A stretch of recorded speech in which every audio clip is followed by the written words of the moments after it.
Life.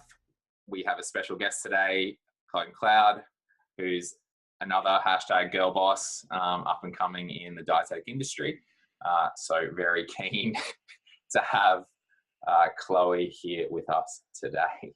I won't do the intro for her. I'll allow her to do her intro and maybe tell us a little bit about herself, her journey, and what got her to this point.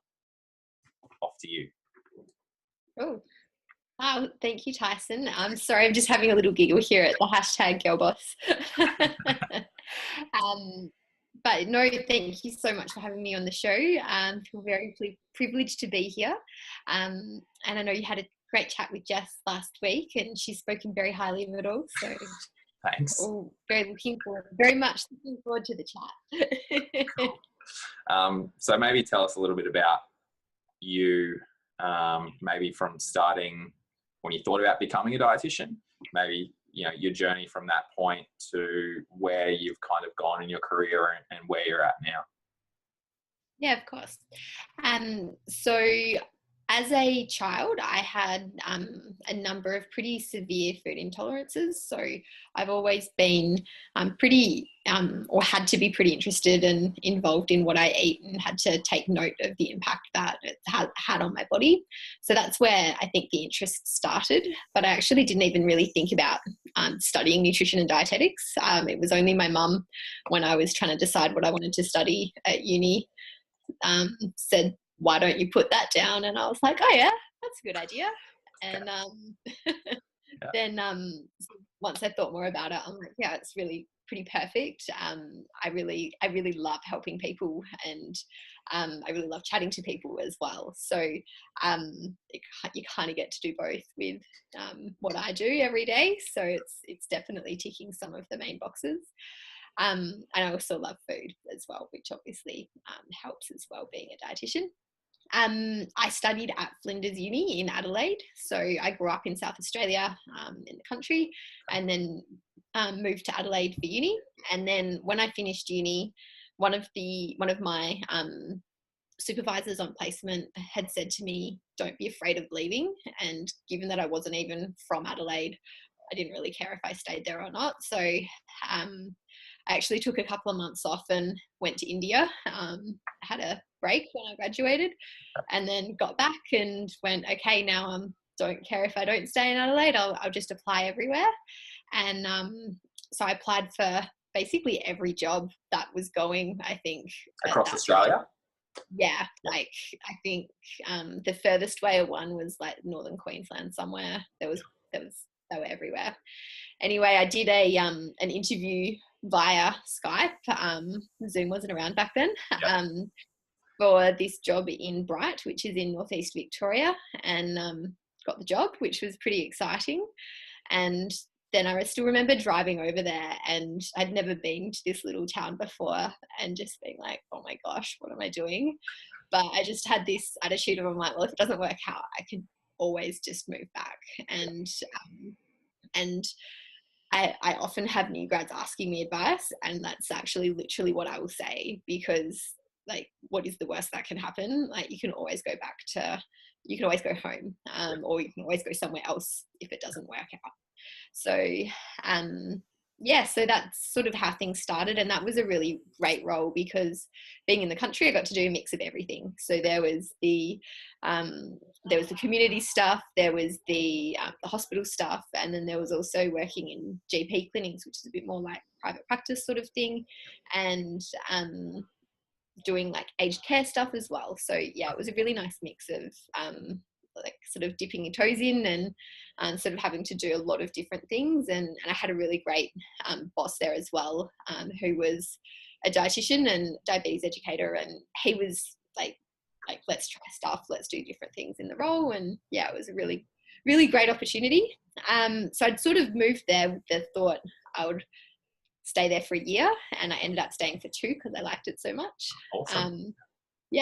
And learnt to snowboard in the process, which is a fantastic thing to have learnt. You're still all the skills. And then whilst I was living there, I met my now fiance, and he was not in Bright. So we were long distance, and I ended up moving to Melbourne, and was there for about a year.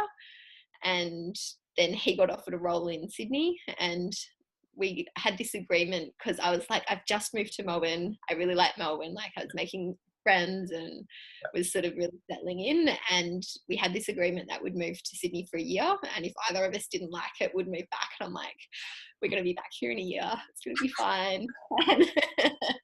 And now it's like, it's over 6 years that we've been in Sydney. So, yeah. How many years out are you?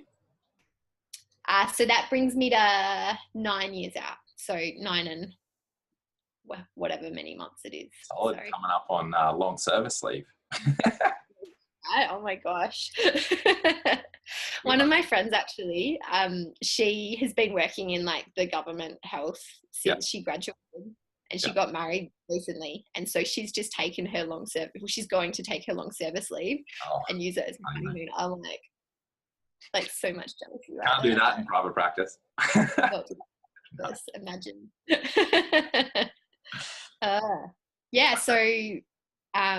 So moved to Sydney, worked in a number of different roles since being here. Majority of that has been in private practice, and then about 2 years ago now decided to go out on my own and start doing it under like Mcleod Dietitian. And then probably about a year ago, we registered Health and Performance Collective, but it's only really been in about the last 6 months that Jess and I have been like really pushing it and are bringing more and more things under the HPC banner. Yeah, cool. Yeah. Sweet. That's a pretty good journey. It bounced around the country. Yeah. Well, I feel like I'm like moving up, but I think Sydney's probably warm enough for me. Like, yeah. Don't need to get the Queensland. I don't think it's a bit warm. Yeah. That's all right. Stay down there. Stay down there. Happy to. I don't need the competition. You can stay up high then as well.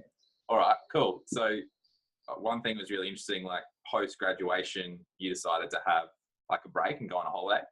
Like, at any point during that or after it, you regretted that, or did you go, nah, this is the right decision, I 100% needed to do this? It was 100% the right decision, and I 100% needed to do it. Okay. Yeah. All right. Yeah. Is it just that you'd just gone straight from school into uni and then post, or? No, so I had a uni boyfriend, and we had a pretty crappy breakup. Okay. Yep. Yep. Personal, it happens. Yep. It happens, and I was like, I just want to get away from this place, need a break, and and India seemed like a good option because probably the last place on earth he would have wanted to go. So you won't find me in India. But it served its purpose, and it was. And you worked your ass off when you came back. Yeah, exactly, and I love a holiday. I think breaks are super important, but I also think you need to sort of earn them, and it's about getting the work done between, around, and often now during the holidays, so that you can take that break and take that time off. Yeah. Do you think, I guess people that are graduating now, if you graduated like 9 years or 9.5 years ago, do you think now that if people were to take a holiday that they will get behind and maybe miss out on job opportunities? Or do you still think there's enough to allow people to just go, oh no, I want to take a year off and then I'll get into it? I think that there is enough around, because in part, I have two reasons for answering that way. I was speaking to someone recently who graduated 6 months ago and hasn't done any dietetic work in that time. Yep. And so I'm like, well, if there's that gap and you've been looking and haven't really found anything, and I'm going to come back to that point in a second. Yeah, go for it. I think I know where you're going. But if there's been that gap anyway, well then use it how it's going to be best for you. And if you need to have that break, like I firmly think that if if I hadn't had that break, then I wouldn't have stayed living in Bright for as long. I wouldn't probably be where I am now, because I just wanted to have a break. So like, you feel like you need it and you need it for yourself, do it then, rather than forcing yourself in. And I think I truly believe you need to do what feels right for you, not what everyone else tells you is right. So just because, as an example, like, I know it's definitely changing, but a lot of the courses really focus on hospital dietetics, which is great, but it's not for everybody. Certainly not for me. Certainly not for you. But I think a lot of people come out with the thought that that's like the holy grail and that's what they have to do to be successful. And I'm just like, A, there's no jobs, but B, if you don't like it, don't do it. There's just so many other opportunities out there. And from a nutrition perspective, like, you can do almost anything, particularly with the interest that there is in it now. It's just about identifying the bit that you're interested in and making it work for you and turning it into a job. What I think. Like, FODMAP Challenge, perfect example of that. So well, I guess there are a lot of opportunities, but I think sometimes people think there's going to be a lot of opportunities in their local area. So that brings me back to what I was saying. I'm like, that's what I want to come back to. Thanks for that. You could see my brain had already gone off somewhere else. I think coming back to the advice that I was given was around don't be afraid to leave. Was the premise of that was, you don't, like, there's only so many jobs in Sydney or in Melbourne or in Sunshine Coast or Brisbane, anywhere, and being flexible with where to go is, I think, important, but also being flexible in the type of role. So as a new grad, you don't know what you like. And even if you take a job and you're like, this is shit and I hate it, I actually think that's almost a better thing to happen early on, because it means that it's like, it's cutting things out and you're going, I really don't like this type of work. So, but now I've got skills and I've got people that I can talk to. So it's all about the stepping stones. Whereas if you're waiting for what you think is the perfect job and the perfect thing, chances are it's probably not going to come up. So I think don't be picky, and also be willing, and I hate saying this, but be willing to do free work. We've all done it. You have to do it. I wish it wasn't like that. I know that you and I and other people were working to change that, but it's not going to change quickly, unfortunately. And it's really difficult. And like, the thing is that doing free work will give you the opportunity to get experience that other people who aren't willing to do free work have. So then you're more likely to get paid work sooner than the people that don't. So I think it's like, if someone says no, they're not doing the free work, well, you're not going to get offered the paid opportunity. I get really annoyed with people who like apply for jobs and they haven't had a job for 12 months since, but they haven't done an ounce of work experience. It's just like, well, what have you been doing? Like, you know, like, working full time at coffee club. It's just like, do you want to work at coffee club? Like, maybe you could do after hours, or maybe you could do weekends, or maybe you could just fit it in. Like, so same page. Like, I think there are opportunities, but it's just there's not enough jobs to go, no, I'm only going to stay in Brisbane or Sydney or Melbourne or Sunshine Coast, like in capital cities or hubs like that where the uni degrees are. And also like your LinkedIn post recently about like the average day. Like, I loved it, because I'm just like, yes, that's exactly what it's like. It's not, the whole like starry-eyed, you know, I don't show the boring, unfun parts of my day on Instagram, because like, who wants to see them? So highlight reel. Yeah, like you show the fun things, like you show the brunches, you show the coffees. So with your recent post on LinkedIn, like, it's showing that like it's not all about all the fun stuff. Like, I don't put on my Instagram all the boring parts of my day. It's all the fun things, the brunches, the highlights, the coffees, the stuff which is hopefully a little bit more interesting. Even sometimes I put stuff up, I'm like, this is ridiculous. But also you get, I think it's important that people can see that it's not all the rainbows and sunshine, but and it takes work. Like, you're working your ass off behind the scenes. Like, people seeing the results is like, the thing. It's just like, well, you don't know how hard it is. Like, you might think, oh, that's so great, they're doing these great things, but you worked your friggin' ass off to go around the country and get work to then allow you to have the skills to then start a business, to then do the rest. And then you've still got to keep upskilling everything to actually make it successful. So exactly. And like, I really like to think of like the duck on the water with the like legs underneath.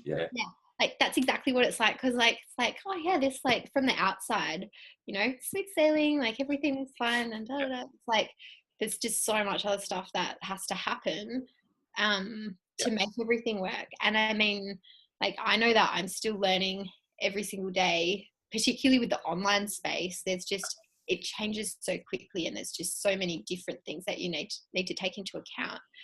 And it's hard. And don't learn any of it at nutrition school. So okay, maybe tell us a little bit about FODMAP Challenge. So that online course for people with irritable bowel syndrome, or who have issues with digesting the different types of FODMAPs, it goes through the elimination phase and the challenge phase to help people to determine their individual triggers of why they're getting symptoms. And it came about because in the private practice that I was working in, I was working with a lot of people with IBS, and then getting a lot of people sort of asking questions through social media type spaces, but no one really wanted to book in. They just wanted information, and there's so much free stuff out there. Like, why would I pay X amount of dollars for a personalized thing when I could just do it as a less personalized thing? And obviously one-on-one best practice, and something that I really think is important that I highlight, because I've had a few people be like, but they shouldn't do it because they need to do it one-on-one. I'm like, but they're not doing it one-on-one. They're going and doing it without any support. And so that was really where it came from, was as a way to help people have some level of support as a part of it. But also then, if they, you know, did need a little bit more support, then there was that, oh, well, Chloe's running the challenge, and then there's the option of the online consult. The add-on. As the add-on. And like, there's quite a lot of people who have gone through who have taken that on as an option. Not everyone does, but a lot of people have, and because they've realized, oh, this actually isn't quite as easy, it is a bit more involved than I thought. But I also really think that good health should be available for everybody, and not everybody can afford to see a dietitian with skills in the area. Not everybody has access to it, because maybe they live in a country town where there isn't a dietitian who works in the area. So that was the other reason for wanting to do it, in that